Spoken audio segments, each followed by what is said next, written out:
मैं कुछ भी नया करने से भयभीत होता हूं। मैं इस भय से मुक्त कैसे हूं?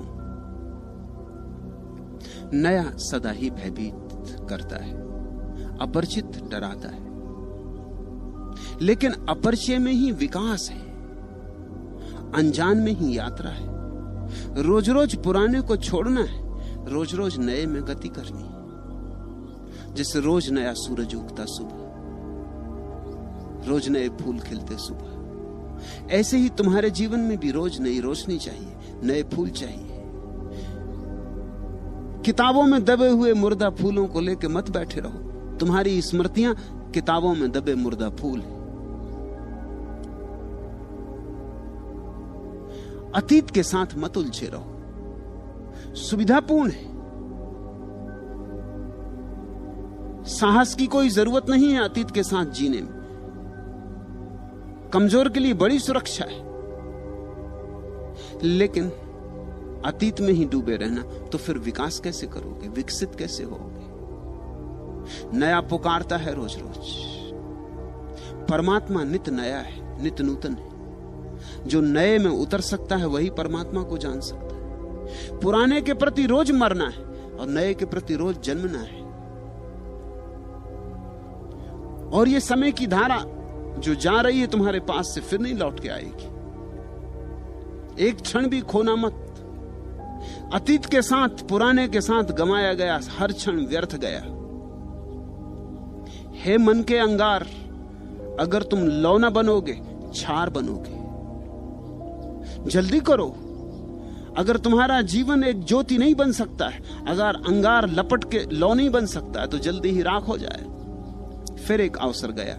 ऐसे ही बहुत अवसर तुमने खोए, अब इस अवसर को मत खो। मेरे साथ होने का पूरा लाभ ले लो। हे मन के अंगार, अगर तुम लौ न बनोगे, छार बनोगे। जो न करेगा सीना आगे, पीठ उसे खींचेगी पीछे। जो ऊपर को उठ न सकेगा, उसको जाना होगा नीचे। अस्थिर दुनिया में थिर होकर कोई वस्तु नहीं रहती है। हे मन के अंगार, अगर तुम लौ न बनोगे, छार बनोगे। ध्यान रखना, यहां कुछ भी थिर नहीं है। या तो आगे जाओ या पीछे जाओ, जाना तो पड़ेगा ही। वैज्ञानिक कहते हैं थिर होना असंभव है, कोई चीज स्थिर नहीं है। या तो रोज रोज नए जीवन में प्रवेश करो, या रोज रोज पुरानी मृत्यु में दबते जाओगे। छोड़ो भय। भय से भर भय करो, और किसी चीज से भय मत करो। जलना अर्थ उन्हीं का रखता जो कि अंधेरे में खोयों को हाथों के ऊपर अवलंबित आकुल संकित दृक कोयों को आशा का आश्वासन देकर जीवन का संदेश सुनाते। जो न किरण की रेख बनोगे, धूल धुएं की धार बनोगे। हे मन के अंगार, अगर तुम लौ न बनोगे, छार बनोगे। हृदय मिला है, उसमें चाहो तो सारा संसार बसा लो। जिसका चाहो जी बहलाओ, जिससे चाहो जी बहलाओ। कंठ मिला है जो भीतर से उठता है बाहर बिखराओ। भार बनोगे मन के ऊपर, जो न सहज उद्गार बनोगे। हे मन के अंगार, अगर तुम लौ न बनोगे, छार बनोगे। राख हुआ जाता है जीवन, प्रतिपल राख की परत पर परत जमी जाती। अंगार को लपटने दो, अंगार को लौ बनने दो। नए का भय क्या, नया तो जीवन है। नए का भय क्या, नया तो परमात्मा है। लेकिन बहुत लोग राख होने में सुविधा पाते। बहुत लोग मरने के पहले मर जाते। बहुत लोग ऐसे जीते हैं जैसे कब्र में हूं। खोलो द्वार दरवाजे मन के। परमात्मा रोज दस्तक देता है, उसकी दस्तक सुनो। नए के साथ जाने में ही तुम्हारा विकास है। नए के साथ ही तुम आकाश में उड़ सकोगे। भूलें होंगी और वही कारण है डर का। हर एक आदमी को यह समझाया गया है बचपन से, भूले मत करना। उसके कारण भय पैदा हो गया कहीं भूल ना हो जाए। पुराने काम में भूल नहीं होती क्योंकि जाना माना है, वही वही तुम करते रहते हो, करते ही रहे हो, वही वही करते रहते हो, भूल नहीं होती। एक बात तय होती कि भूल नहीं होती, मगर सबसे बड़ी भूल हो गई कि तुम मुर्दा हो गए, तुम जिंदा ना रहे। मैं तुमसे कहता हूं भूलों से भय मत खाओ। भूलें करने वाले ही जीवन में कुछ सीख पाते। एक ही बात याद रहे, वही भूल बार बार ना हो। नई भूल रोज करो, नई भूल इजाद करो, जाग के भूल करो, ताकि भूल से कुछ सीख लो और भूल का कुछ परिणाम हो जाए। भूल तो पीछे छूट जाएगी, लेकिन भूल से सीखी जो बात तुमने, उसकी सुगंध तुम्हारे साथ सदा रह जाएगी। भूलें करके ही तो आदमी सीखता है। परसों एक जर्मन सन्यासी ने मुझसे पूछा, ईसाइयों की कहानी है, एक बाप के दो बेटे थे। दोनों बेटे आपस में बड़े विपरीत थे। बड़ा बेटा तो बड़ा पुरातनपंथी, रूढ़ग्रस्त। छोटा बेटा बड़ा बगावती, विद्रोही। दोनों में बनती भी नहीं थी। बड़ा बेटा तो लीक लीक चलता, लकीर लकीर चलता, लक्ष्मण रेखा के बाहर कभी ना जाता। छोटा बेटा लक्ष्मण रेखा के भीतर ही ना आता, वो बाहर ही बाहर जाता। आखिर झगड़ा इतना बढ़ गया कि बूढ़े बाप ने उन दोनों को अलग कर दिया। संपत्ति बांट दी गई। छोटा बेटा अपनी संपत्ति लेकर शहर चला गया। छोटे गांव में क्या संपत्ति का करोगे, सुविधा नहीं। चला गया होगा उन दिनों की बंबई, उन दिनों का कलकत्ता। खूब लुटाया, जुआ खेला, शराब पी, वैश्यागमन किया, सब तरह के पाप किए, सब तरह की भूलें की। जल्दी ही भिखारी हो गए। बड़ा बेटा खेत पर काम करता रहा, गायों की देखभाल करता रहा, संपत्ति बढ़ाता रहा। 10 साल में बड़े बेटे ने संपत्ति कोई 5 गुनी कर ली। छोटा बेटा बिल्कुल भिखारी हो गया, भीख मांगने लगा। एक दिन रास्ते पर भीख मांगते मांगते उसे याद आया, एक द्वार के सामने खड़ा था। संयोग की बात कि उस मकान का द्वार ठीक वैसा था जैसे उसके बाप के मकान का द्वार। उसे याद आया कि हद हो गई, मैं भीख मांग रहा हूं, मेरे घर सैकड़ों नौकर हैं। यदि मैं जाऊं तो मेरे पिता मुझे अब भी माफ कर सकेंगे, मुझे उनके प्रेम का भरोसा है। और अब मैं ये नहीं चाहता कि मुझे बेटे की तरह स्वीकार करें, वो हक तो मैंने गंवा दिया, अब मैं उसका पात्र नहीं। लेकिन एक नौकर की तरह तो स्वीकार कर ही सकते हैं। जहां और सैकड़ों नौकर हैं, मैं भी एक पड़ा रहूंगा, नौकरी करता रहूंगा, गांवों को चरा लाऊंगा कि खेत पर बीज बो दूंगा या फसल काट लाऊंगा या जो भी होगा। इस भीख मांगने से तो बेहतर होगा अपने पिता के घर तो रहूंगा। वो उसी दिन लौटा अपने गांव। खबर पहुंच गई उसके लौटने की। रोज रोज खबरें पहुंचती थी। पिता पूछता था क्या हो रहा है, क्या हो रहा है, कहां तक बात पहुंची, कहां तक बात बिगड़ी कि बनी। अब तक दुखद समाचार ही आए थे, आज समाचार आया कि बेटा आ रहा है। बाप ने बड़ा उत्सव किया, सारे गांव को भोज पर निमंत्रण दिया, बैंड बाजे बजवाए, फूल लगवाए, दिए जलवाए, दीपमाला, सबसे कीमती और महंगी शराब तलघरों से निकाली।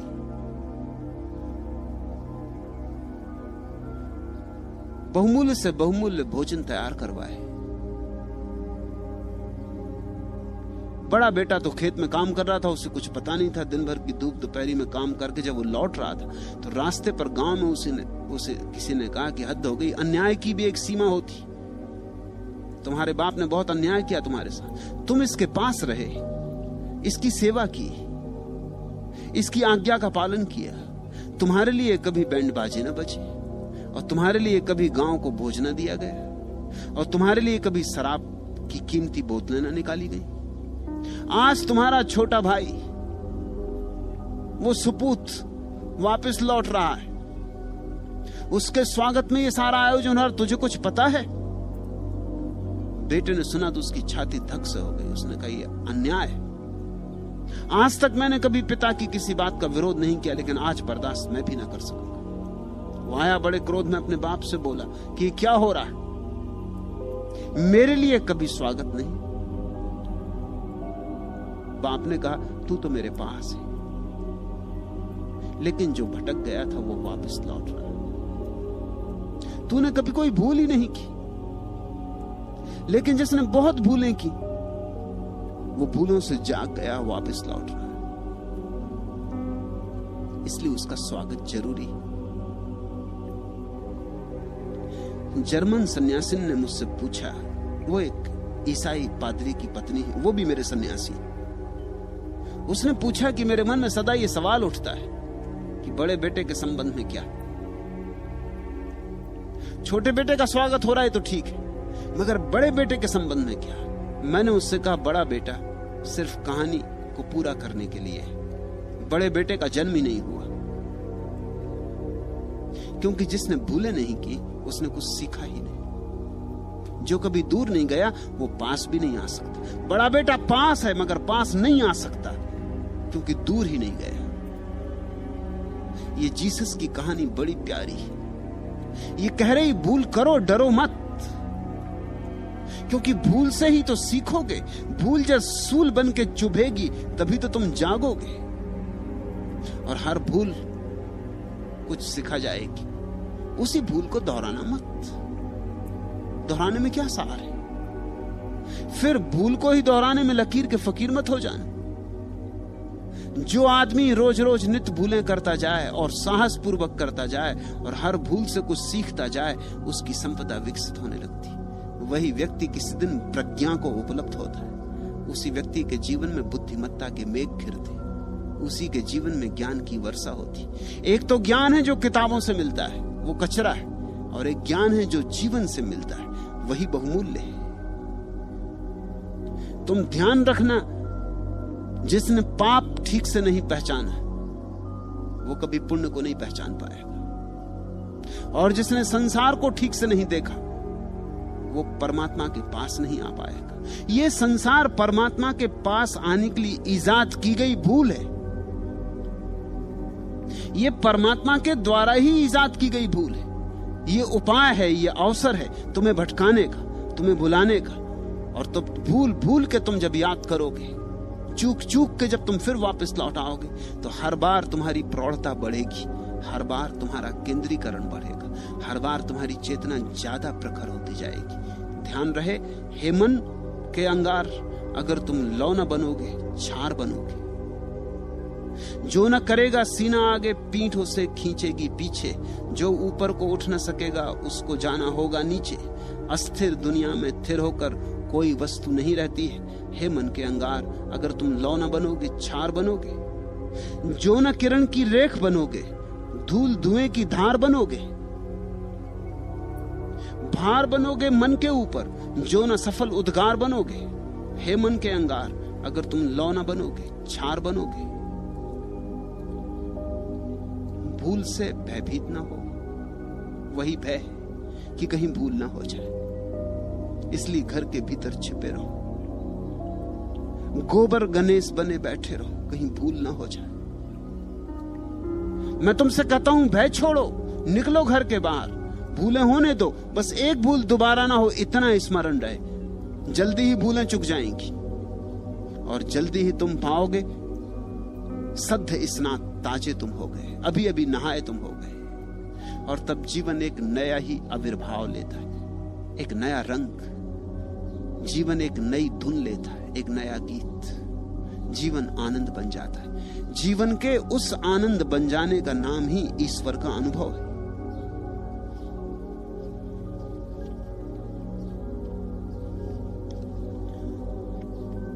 भूल और भूल और भूल, सूल और सूल और सूल, और सब तरह से चुभा हुआ आदमी, और सब तरफ से चेष्टा करके हार गया आदमी, सब तरफ से अपने अहंकार को सिद्ध करने की यात्रा में चला आदमी और सिद्ध नहीं कर पाया, विफल हो गया। ही समर्पण करने में समर्थ हो पाता है। समर्पण कमजोर की बात नहीं है, गोबर गणेश की बात नहीं है। समर्पण घर में ही जो बैठा रहा उसकी बात नहीं है। समर्पण उसकी बात है जिसने जीवन को जाना, सब तरह से जाना। सब तरह से लड़ा, संघर्ष किया, सब तरह से जूझा, युद्ध किया और हारा। और एक दिन पाया हार हार कर कि जीतने की चेष्टा में हार है, तो अब हार का भी प्रयोग करके देख लो। अब अपने से हार जाऊं और तभी जीत फलित होती। एक तरफ साने खुदी मानिए इजहार भी है, जब्ते गम दिल की नजाकत पे मगर बार भी है, लुत्फ दोनों से उठाते हैं उठाने वाले। जिंदगी निकहते गुल भी है, खल से खार भी है, फूल भी है और कांटा भी। जिंदगी निकहते गुल भी, खल से खार भी है, लुत्फ दोनों से उठाते हैं उठाने वाले। लेकिन जो जानता है वो दोनों से ही रस ले लेता, दोनों का ही मजा ले लेता, दोनों का स्वाद ले लेता है। एक तरफ साने खुदी माने इजहार भी है, जब्ते गम दिल की नजाकत पे मगर बार भी है, लुत्फ दोनों से उठाते हैं उठाने वाले। जिंदगी निकहते गुल भी, खल से खार भी है, मुनहसिर हौसलिए दिल पे साबुत कदमी, जादे शौक तो आसान भी है, दुश्वार भी है। खुद को खोया है तो पाई है मोहब्बत तेरी, जिंदगी में यह मेरी जीत भी है हार भी। जीवन का परम विरोधाभास यही है कि वहां जो जीतने की चेष्टा करता है, करते करते हार जाता है। सब महत्वाकांक्षाएं विचलित हो जाती, सब आशाएं एक न एक दिन राख होकर गिर पड़ती। उस दिन एक नया प्रयोग जीवन में उठता है। अब हार के देख लूं, अब स्वेच्छा से हार के देख लूं, वही समर्पण है और उसी हार में जीत है। वाण विद्ध मरालसा में आ गिरा हूं अब तुम्हारी ही शरण में।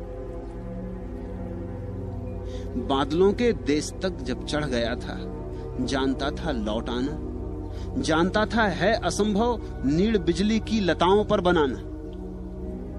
मैं गगन को भूमि की आकांक्षाएं कुछ बताना चाहता था। वाण विद्ध मरालसा में आ गिरा हूं अब तुम्हारी ही शरण में, किंतु पश्चाताप करने के लिए तो मैं नहीं तैयार होता। नभ न मुझको खींच लेता तो धरा के वास्ते में भार होता। सिद्ध गिरकर कर दिया मैंने कि अपनी शक्ति भर ऊपर उठा मैं। आज कमजोरी नहीं कुव्वत बड़ी मेरी तुम्हारे जो चरण में। वाण विद्ध मरालसा में आ गिरा हूं अब तुम्हारी ही शरण में। कामना मेरी बड़ी मुझसे कि उससे मैं बड़ा यह जानना था। आदमी के तन नहीं मन हौसले का कद मुझे पहचानना था।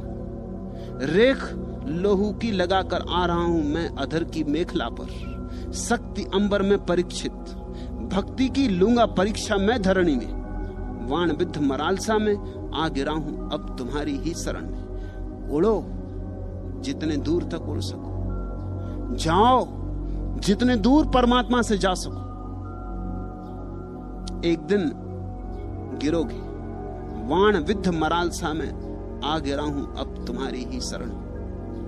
और तब गिरने का मजा और, जो गया ही नहीं उसके गिरने में बल नहीं होता, जो लड़ा ही नहीं उसकी हार में जीवन नहीं होता, जो पास ही बैठा रहा वो पास हो ही नहीं सकता। पास होने के लिए दूर जाना अनिवार्य है। बाण विद्ध मरालसा में आ गिरा हूं अब तुम्हारी ही शरण में। बादलों के देश तक जब चढ़ गया था, जानता था लौट आना, जानता था है असंभव नीड़ बिजली की लताओं पर बनाना। साफ है कि इस जगत में कोई घर नहीं बना सकता, और साफ है कि बिजली की लताओं पर नीड़ बनाने कोई जाएगा तो हारेगा। बादलों के देश तक जब चढ़ गया था, जानता था लौट आना, लौटना भी पता था, लेकिन तब तक क्या लौटना जब तक आगे जाने की सुविधा हो।